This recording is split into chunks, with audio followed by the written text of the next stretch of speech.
Di Korea Utara, waktu seolah berjalan di jalur yang berbeda.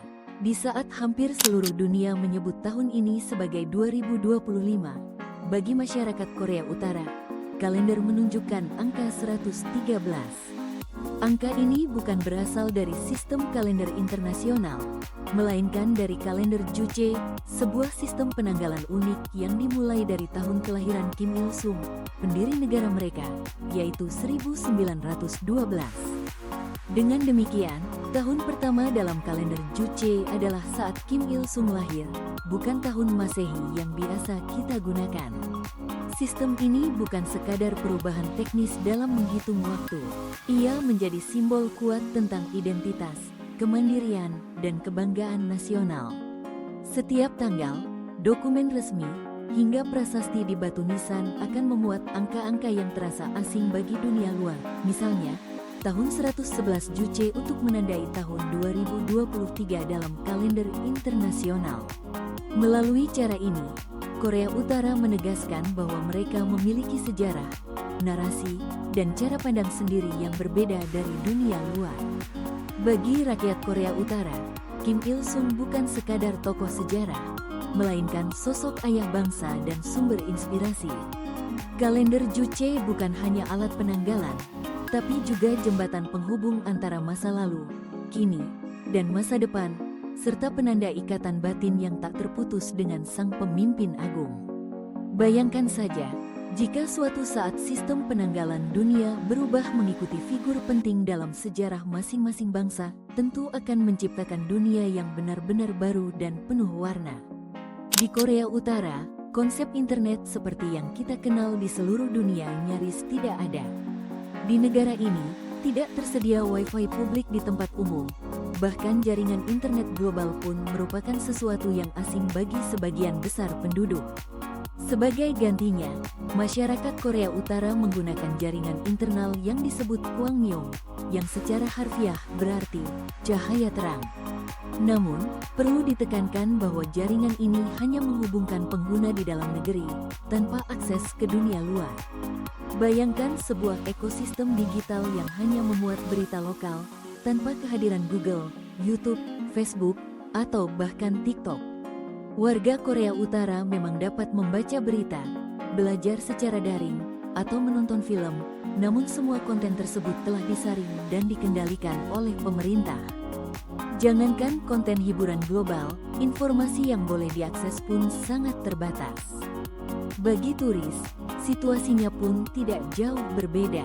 Jika Anda berkunjung ke Korea Utara, jangan berharap bisa terhubung dengan keluarga lewat panggilan video atau berselancar di media sosial. Untuk bisa mengakses internet internasional, Anda harus mendapat izin khusus, dan itu pun biasanya hanya tersedia di beberapa hotel mewah dengan tarif yang sangat mahal.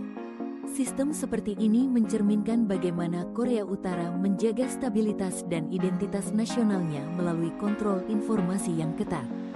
Di tengah era banjir informasi saat ini, mungkin ada benarnya jika sesekali hidup tanpa internet bisa membawa ketenangan.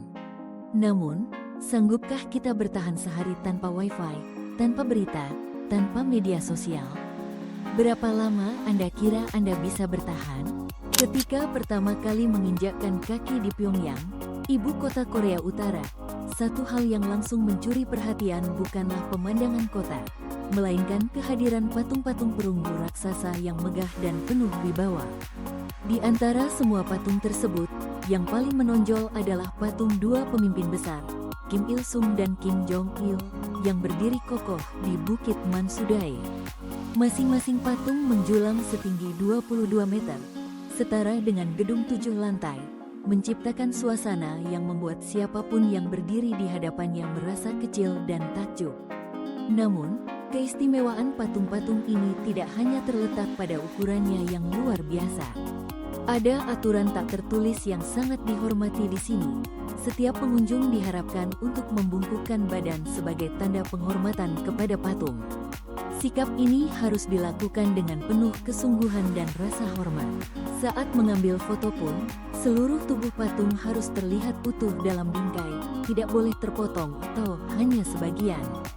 Bagi masyarakat Korea Utara, Patung-patung ini bukan sekadar karya seni, melainkan simbol suci yang merepresentasikan kesetiaan, kebanggaan nasional, dan kepercayaan politik. Suasana di sekitar patung selalu terasa hikmat, tak ada tawa, tak ada selfie sembarangan, hanya rasa hormat mendalam akan makna yang jauh melampaui sekadar bentuk fisik. Seperti halnya kita melepas alas kaki saat memasuki tempat ibadah, atau berbicara pelan di makam pahlawan, membungkuk di hadapan patung ini adalah bentuk penghormatan dan pemahaman budaya yang mendalam. Tidak ada paksaan, namun dengan melakukannya, Anda akan merasakan sekelumit bagaimana masyarakat Korea Utara memandang dunia. Bayangkan sebuah perjalanan ke jantung kota Pyongyang, di mana dunia bawah tanah menyimpan rahasia yang tak terduga.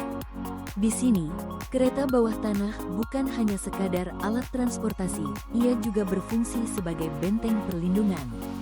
Stasiun-stasiun dibangun lebih dari 100 meter di bawah permukaan tanah, lebih dalam dari banyak sistem metro terkenal lainnya di dunia, bahkan mengalahkan kedalaman kereta bawah tanah di Moskow. Mengapa sedalam itu? Jawabannya sederhana sekaligus serius.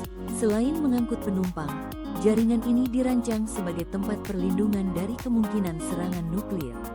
Setiap stasiun dilengkapi dengan pintu baja tebal yang mampu menutup rapat dalam sekejap, menciptakan lapisan pertahanan tersembunyi di bawah ibu kota.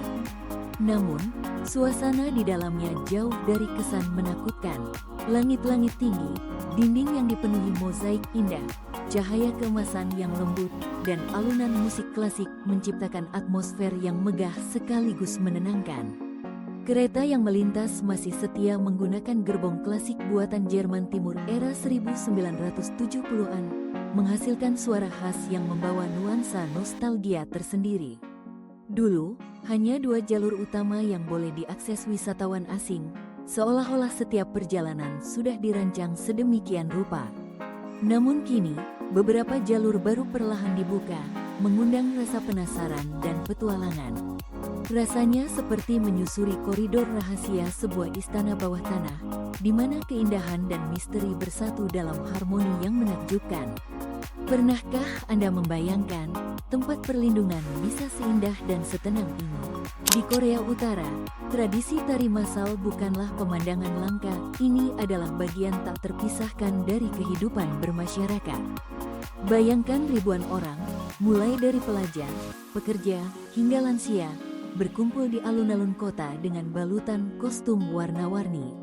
Mereka bergerak serempak, setiap langkah dan gerakan tangan diatur dengan ketelitian luar biasa. Tidak ada ruang untuk kesalahan atau gerakan asal-asalan, setiap detik penampilan adalah puncak dari latihan intensif, disiplin tinggi, dan dedikasi kolektif selama berminggu-minggu, bahkan berbulan-bulan. Salah satu pertunjukan paling megah adalah Arirang Mas Games, digelar di stadion terbesar dunia. Lebih dari 100.000 peserta membentuk mozaik hidup yang memukau.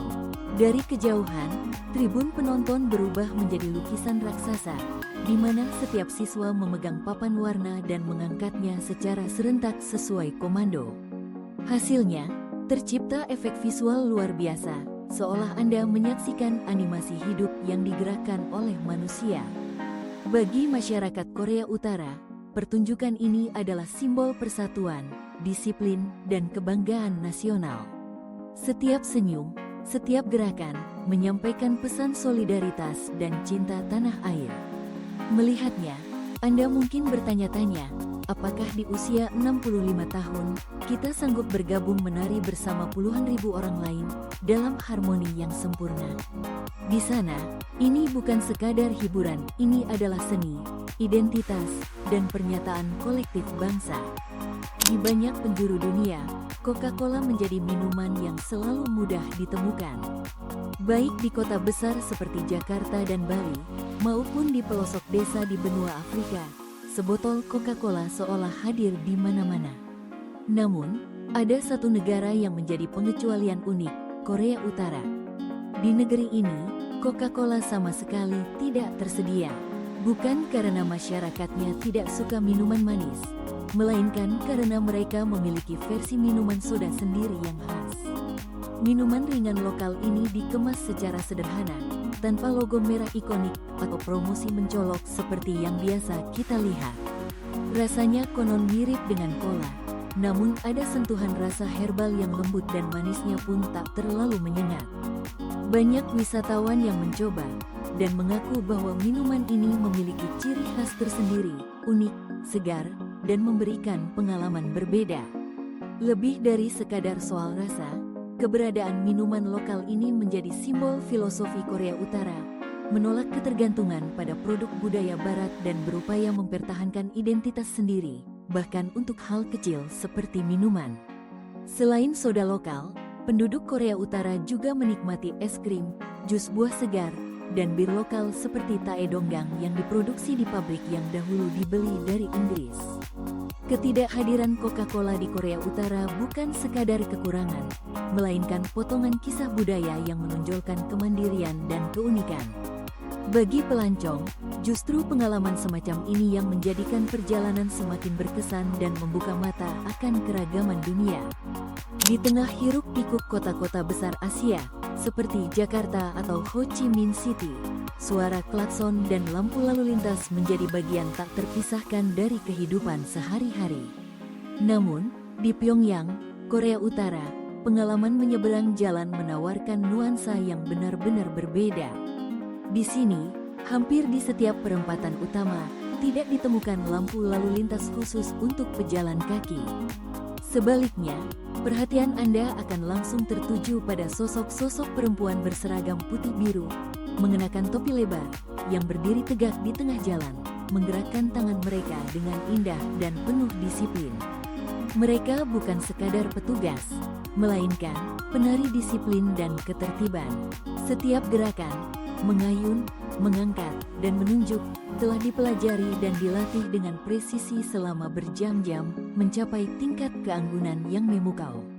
Tak satu pun pejalan kaki atau pengendara berani melanggar instruksi mereka. Semua menunggu aba-aba dengan sabar, tanpa suara klakson atau aksi sembarangan.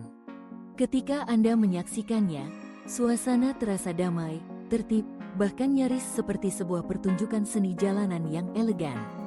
Kota berjalan dalam irama yang harmonis, jauh dari kericuhan lalu lintas modern.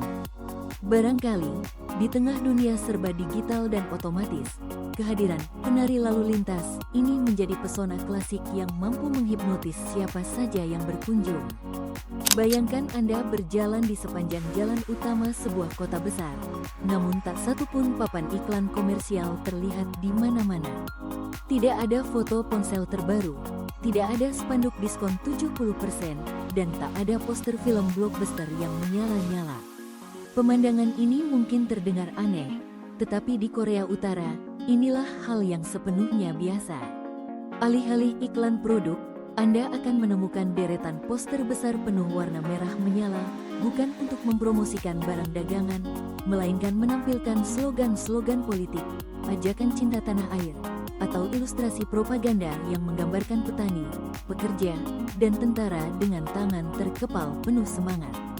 Beberapa slogan yang sering terlihat, seperti "Hiduplah dan bekerjalah seperti Kamerat Kim Il-sung" atau "Kita adalah satu blok baja yang tak terpisahkan", dicetak dengan huruf besar dan dipajang di titik-titik penting kota, menjadi bagian tak terpisahkan dari arsitektur perkotaan.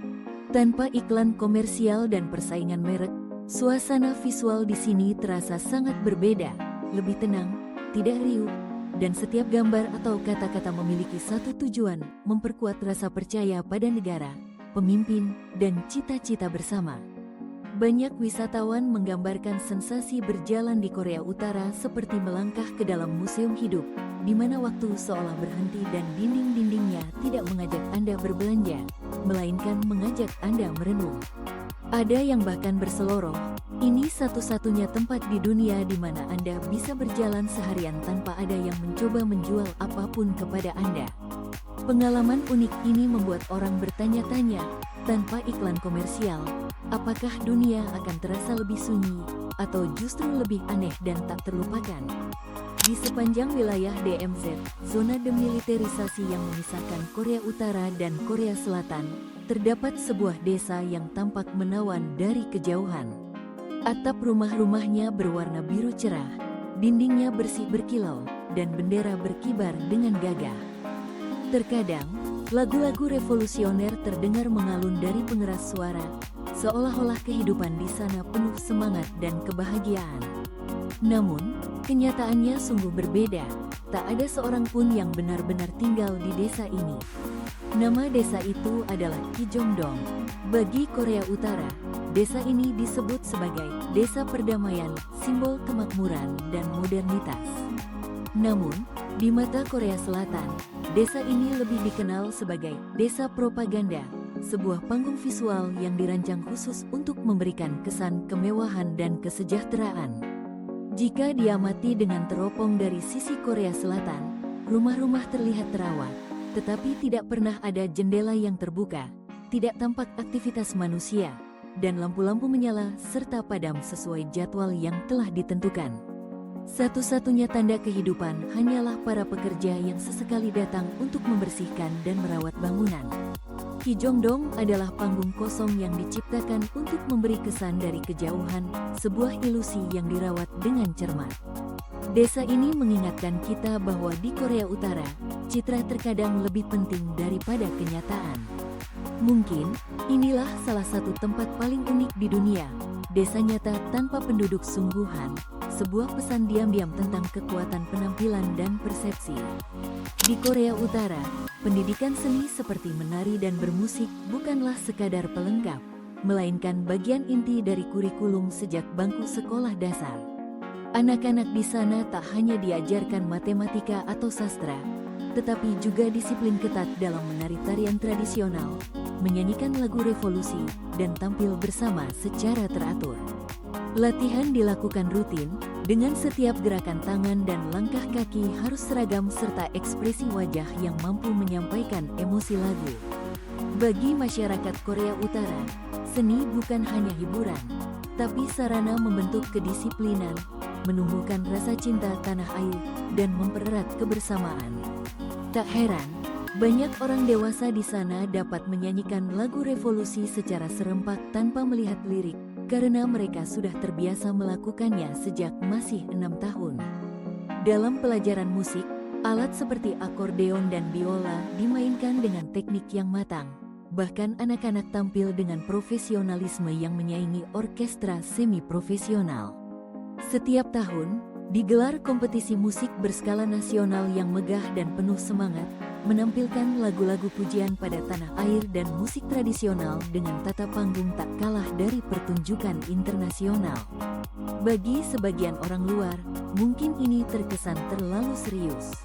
Namun dari sisi identitas budaya, inilah ciri khas Korea Utara, tempat di mana musik dan tarian menjadi fondasi kebersamaan dan semangat kolektif. Bayangkan, di usia senja, Anda mendengar paduan suara anak-anak bernyanyi, langkah serempak dan wajah berseri-seri, siapa tahu, detak jantung Anda pun ikut larut dalam irama itu. Di banyak negara, berpindah tempat tinggal, mengganti kota, atau bahkan merantau ke daerah lain adalah hal yang biasa. Namun, di Korea Utara, setiap individu terikat pada sebuah sistem yang disebut songbun, semacam catatan sosial yang menentukan hampir seluruh aspek kehidupan seseorang.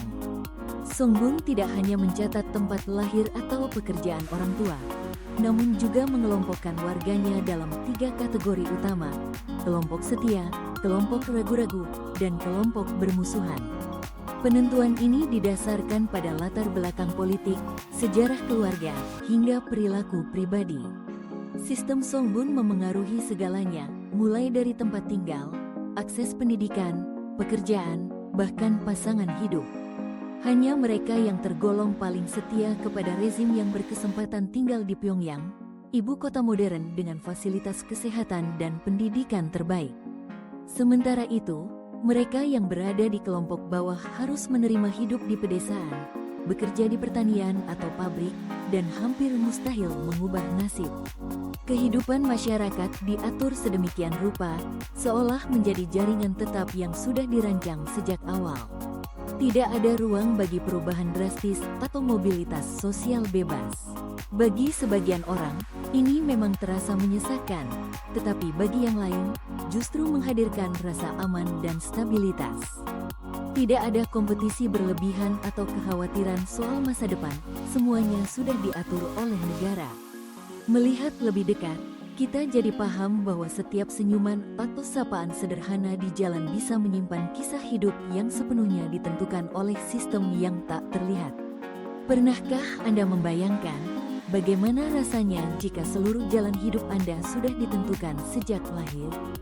Di sebuah ibu kota besar yang biasanya identik dengan hiruk-pikuk lalu lintas, deru, knalpot, dan kemacetan panjang, Pyongyang justru menawarkan pemandangan yang sungguh berbeda.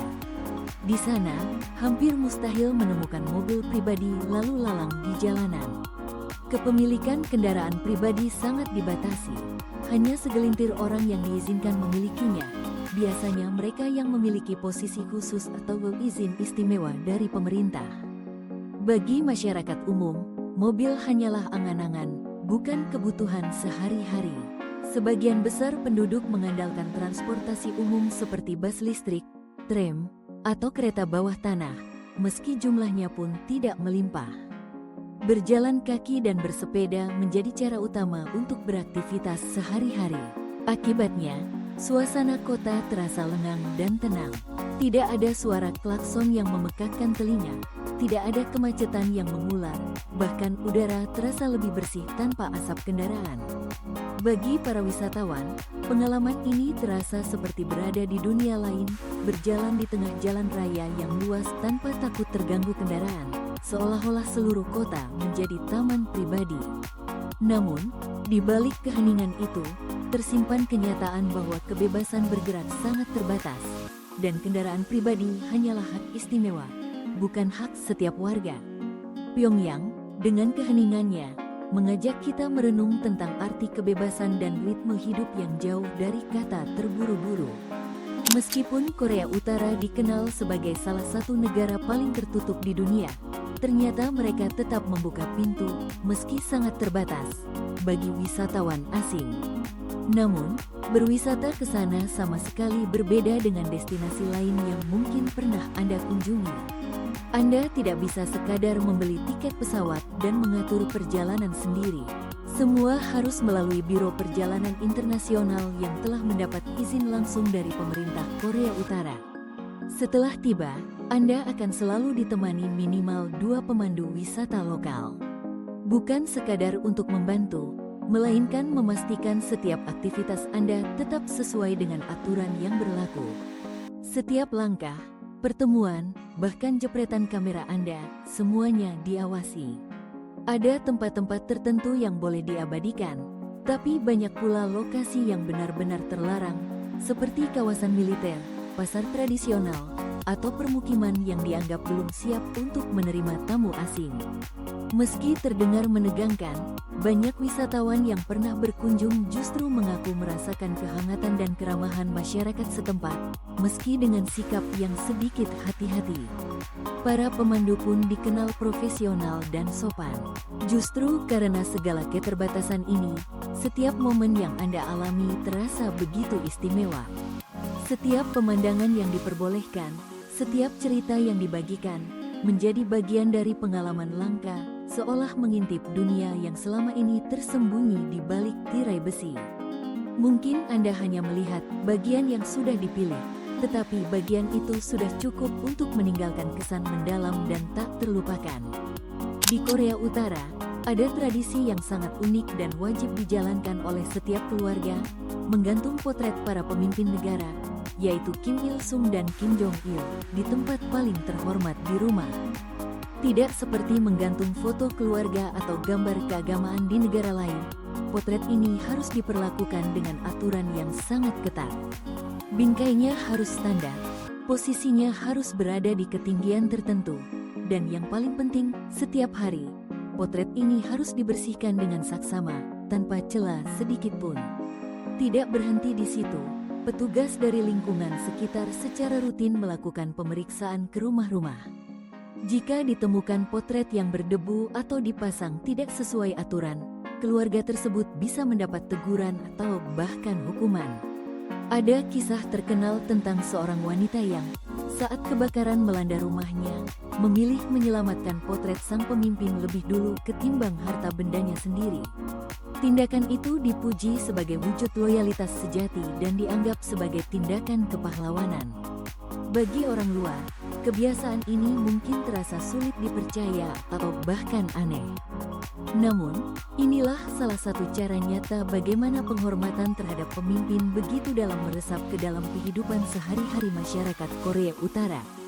Potret pemimpin bukan sekadar gambar, ia menjadi simbol kesetiaan, identitas, dan rasa hormat yang harus dijaga setiap hari, seakan-akan menjadi bagian tak terpisahkan dari keluarga itu sendiri. Di banyak negara Asia, termasuk Indonesia, Natal adalah saat penuh kebahagiaan, kebersamaan keluarga, dan kemeriahan. Namun, di Korea Utara, tanggal 25 Desember hanya berlalu tanpa perayaan khusus. Tidak ada pohon Natal, tidak terdengar musik lonceng, tidak pula tampak kehadiran Sinterklas. Sebaliknya, masyarakat Korea Utara menantikan hari-hari yang jauh lebih penting dan sakral bagi mereka. Hari ulang tahun Kim Il-sung pada tanggal 15 April yang dikenal sebagai Hari Matahari, serta ulang tahun Kim Jong-il pada tanggal 16 Februari disebut Hari Bintang Bersinar. Pada hari-hari tersebut, seluruh negeri memasuki suasana penuh penghormatan. Sekolah dan tempat kerja diliburkan. Warga mengenakan pakaian terbaik, membawa bunga untuk diletakkan di monumen pemimpin, mengikuti berbagai upacara, pertunjukan seni, dan kegiatan penghormatan lainnya. Anak-anak mendapat permen, rakyat mendapatkan tambahan jatah makanan, sementara jalanan dipenuhi bendera dan hiasan bunga warna-warni. Suasana yang tercipta mirip perayaan Tahun Baru atau Hari Besar Nasional di negara lain. Namun maknanya bukan sekadar menyambut waktu, melainkan bentuk penghormatan dan rasa terima kasih kepada sosok yang dianggap sebagai ayah bangsa. Perayaan ini bukan hanya sekadar ritual, tetapi juga dijalani dengan perasaan tulus. Sejak kecil, masyarakat Korea Utara diasupi kisah-kisah tentang jasa para pemimpin melalui pendidikan dan media. Maka, hari-hari ini dirayakan dengan keyakinan dan rasa syukur, bukan sekadar kewajiban.